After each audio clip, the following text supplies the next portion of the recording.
Poor, poor children. Well, No hope of anything. Right. And now they are leaders in our mission, national The three leaders. that I know Norma Jean and I picked up and sponsored when we were Yes, there with you in the yes, early yes, 70s. yes. They were university graduates, and Rosa, in fact, is teaching in the school that you viewers renovated an old tannery, about 500 students there now, right on the border of the garbage dump. Well, you know, the garbage dump, we started a feeding program shortly after we came to Calcutta. And one day Mother Teresa came and she said, I want you to come with me. And she took us to the garbage dump. I had never seen anything like that in my life. When the garbage is dumped, children just claw into it for anything they could recycle or eat. And we started a feeding program there, many years ago. And as a result now, of course, we have the school. And then Reynold and Kathy came to visit Yes, you, and they they did. reported to us. Well, and she, I think she's had seen that in her dream. That, Something, yeah. yeah, Yes. and, when she saw it, it revealed to her what she had seen in a dream, I believe, was the reality, and that's how they began to help Well, those. take a look. This goes back now a couple of years, 3 years perhaps, Treasures in the Trash. In 2005, Crossroads Missions presented to you Treasures in the Trash, showing the need to assist the children living in and around the dumps of Calcutta, India. Partnering with Mission of Mercy Canada, along with your financial support, we committed to purchasing and renovating a facility that would accommodate the use of a school, community center, and medical clinic. After much prayer, research, and through a miracle discovery, an old tannery and slaughterhouse was purchased. Due to its enormous size and location, we knew this building would meet our needs. Renovations began in the spring of 2008, converting this dirty, filthy building into a beautiful, safe, Christ-centered learning facility. Everything was removed or renovated.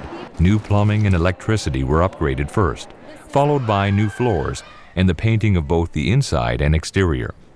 Next, the furniture and desk were added, giving a sense of life, turning this from a wearied old tannery into a sparkling new learning center. Because of you, impoverished children are now receiving an education and enjoying their days playing in the huge schoolyard where their imaginations know no bounds. Inside, a large open foyer is used for special events and artistic presentations. The dream has come true at last for 347 children who will grow to be healthy, educated adults, reaching their full potential for God. A nurse's station will soon be completed, and by the spring of 2010, enrollment will increase to 500. To sum it all up, you, our faithful partners, have enabled us to extend God's love in a practical way, changing the lives of children in Calcutta, giving them hope for a brighter tomorrow. Beautiful children. Yes. Beautiful children. And you know, Reynold, when he was a little guy, he actually had a visitor in the church where I was a minister from India, and he spoke, and every family altar, family devotions, Reynold was probably, 9 years old or something, and he'd start to pray. He'd say, "Oh God, please help Daddy to help those poor children in India." Yes. And I was over on the other side kneeling there, and I'd say, "Lord, I got enough to do. I got enough to do here. Somebody else can do the child care." And Reynold would pray that every day. And then, in the middle of the night, about maybe 2 months later, my phone rings. It's Mark saying, "I desperately need help. We've got children coming. Yes. We can't feed them. We haven't got money for their uniforms and their books and so on." And I got a free pass from Japan Airlines as far as Bangkok, and then I paid my own way over to Calcutta and met with you, and that's when I came back then with those 3 children. Yes. And Rosa is now a teacher. Yes, Rosie. In the Yes, school, yes. Rosie. And you know, when I spoke at Missions Fest here, and Reynold introduced me. Yeah, in Toronto. Here, right in Toronto. He told about his vision for India since he Yeah. was a child. Yes.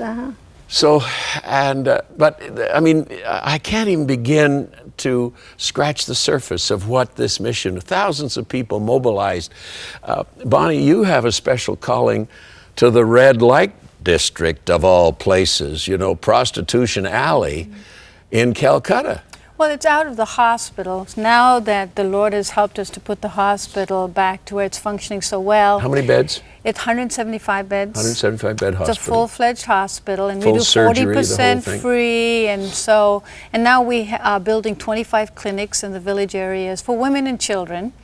And then we were approached by this area called Sonagachi if we would put a clinic in that area. In Sonagachi, there are 10,000 prostitutes.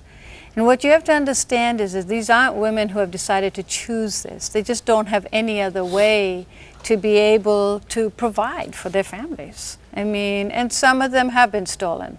But they have asked us to help them both medically, and so the hospital is going to do that. But what we have decided to do is to try to create for them, and we've purchased the property, and we're going to build a laundry facility to give them jobs, to give them opportunities to come out. Because there are some who are saying, we want to come out and give us an opportunity. We've got some video. Let's have a look. Imagine a life without hope, without access to education,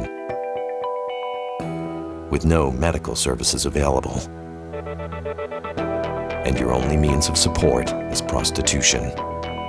Welcome to life in Sonagachi, the largest red light district in Calcutta, India.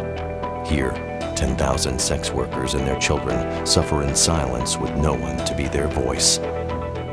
Until now. Calcutta Mercy Ministry is bringing light to the darkness.